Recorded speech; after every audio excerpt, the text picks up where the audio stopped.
Hello everybody, कैसे हैं आप लोग। तो आपका बहुत बहुत स्वागत है इस यूट्यूब चैनल पर learn English in 10 minutes online. तो आज हम अपने नए वीडियो के साथ आए हैं और आज हम कुछ न्यू इंटरेस्टिंग वोकेबुलरी लर्न करेंगे। तो चलिए हम लोग अपने न्यू वर्ड्स के साथ अपना लेसन शुरू करते हैं। तो आज का हमारा सबसे पहला वर्ड है अप्रोक्सीमेट, विच मीन्स नियरली और रफ। लगभग, जिसका मतलब होता है लगभग या अनुमानित। What is the approximate price of that mobile? उस मोबाइल की अनुमानित कीमत क्या है? यानी आप अंदाजा क्या लगा सकते हैं लगभग प्राइस क्या होगा आपके हिसाब से। तो ये मतलब है अप्रोक्सीमेट का। नेक्स्ट सेंटेंस है हमारा, you can't even figure out the approximate value of his assets. आप उसकी संपत्ति के अनुमानित मूल्य तक का पता नहीं लगा सकते। एसेट्स का मतलब है उसकी संपत्ति, और अप्रोक्सीमेट वैल्यू यानी उसका मूल्य, अंदाजा, वो मूल्य जो अंदाजे से हम लगाएंगे पता और वो करीब करीब हो उसके असल मूल्य के। तो हम फिगर आउट भी नहीं कर सकते, यानी पता भी नहीं लगा सकते कि उसका अप्रोक्सीमेट वैल्यू क्या होगा उसके एसेट्स का। तो नेक्स्ट वर्ड हमारा है आर्डेंट, विच मीन्स कीन, इंथुजियास्टिक, यानी प्रचंड, बहुत ज्यादा, या बहुत बड़ा, या कट्टर। अब इसे सेंटेंस में हम लोग समझते हैं। आई एम योर एडेंट एडमायरर, यानी मैं आपका बहुत बड़ा प्रशंसक हूँ, यानी मैं आपका बहुत बड़ा तारीफ करने वाला हूँ। Most of my friends are ardent supporter of that YouTuber, मेरे अधिकांश मित्र, ज्यादातर दोस्त उस यूट्यूबर के कट्टर समर्थक हैं, यानी सपोर्टर हैं। कट्टर, कट्टर यानी बहुत सख्त, बहुत ज्यादा सपोर्ट करने वाले हैं। तो हमारा नेक्स्ट वर्ड है अरेंज। ये बहुत ही कॉमनली यूज वर्ड्स है। To put in order, to organise, which means to put in order और टू ऑर्गेनाइज, जिसका मतलब होता है व्यवस्थित करना या किसी चीज को सजाना।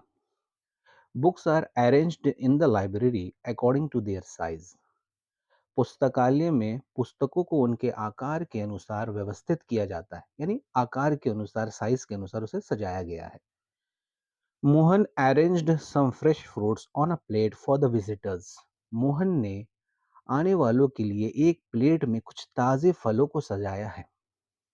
जो विजिटर्स आएंगे, ग्राहक देखने आएंगे, ये विजिट करने वाले लोग देखने आएंगे, उनके लिए प्लेट में अच्छी तरह से ताजे फलों को सजाया है।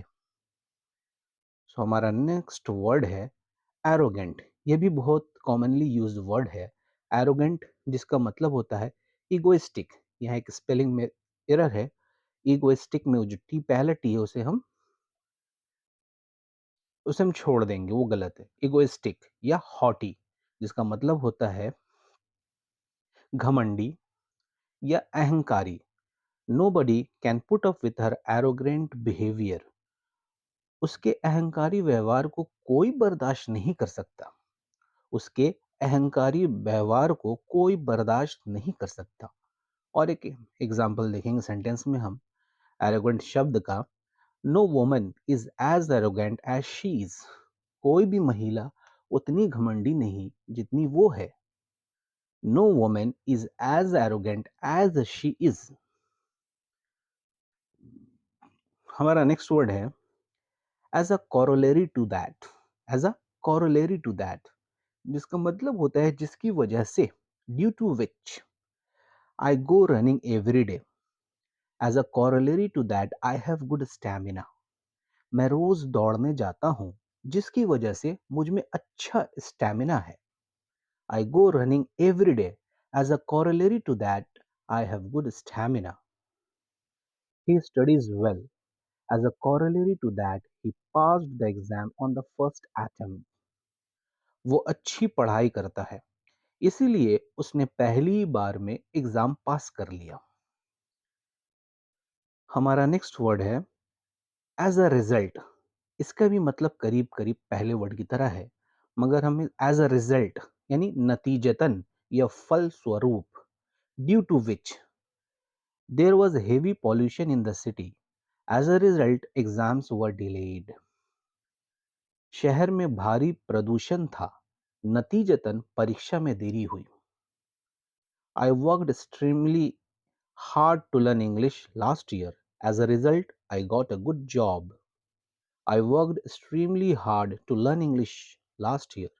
As a result, I got a good job. मैंने पिछले साल अंग्रेजी सीखने के लिए कड़ी मेहनत की। नतीजतन मुझे एक अच्छी नौकरी मिल गई। नेक्स्ट वर्ड है हमारा as easy as A B C. As easy as A B C, very easy यानी बहुत आसान। Learning to blog is as easy as A B C. Blogging सीखना बहुत आसान है।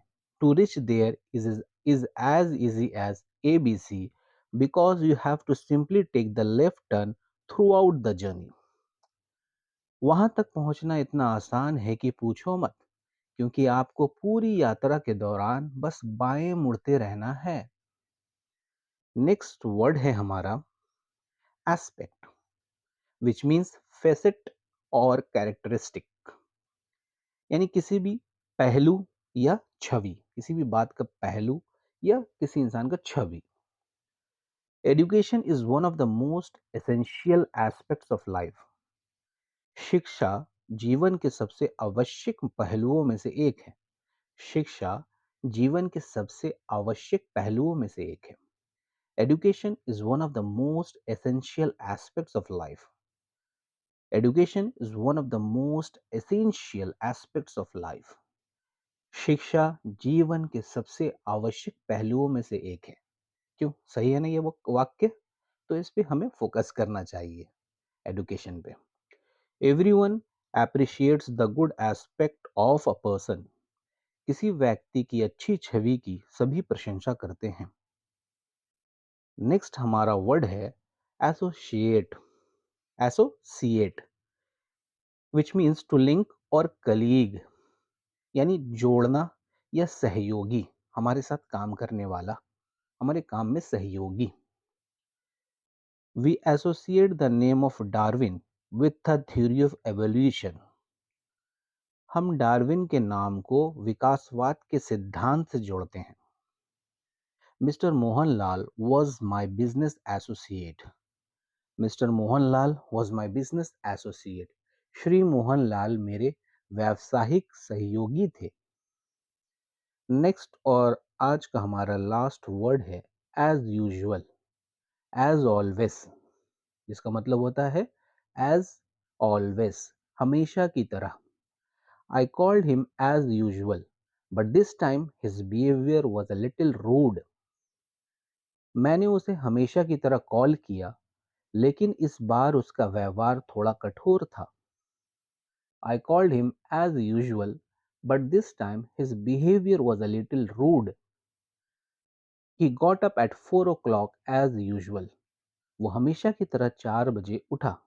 वो हमेशा की तरह 4 बजे उठा। तो आज हमने 10 वर्ड्स को इस वीडियो में समझा और उसका यूजेस हमने समझा, किस तरह हम उसे सेंटेंस में यूज कर सकते हैं। तो इन शब्दों को आप प्रैक्टिस करेंगे और इनको कॉपी में लिख भी ले या नोट्स बना ले, और इससे आप कुछ नए वाक्य अपने अपने दिमाग से सोचकर बनाएं और उसे आप डेली लाइफ में यूज कर सकते हैं, ऐसा वाक्य बनाएं।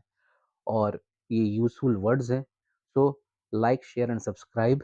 सो तो हम लोग मिलते हैं अपने नेक्स्ट वीडियो में अपने वोकैबुलरी सीरीज की। So that's all for today. Have a nice day.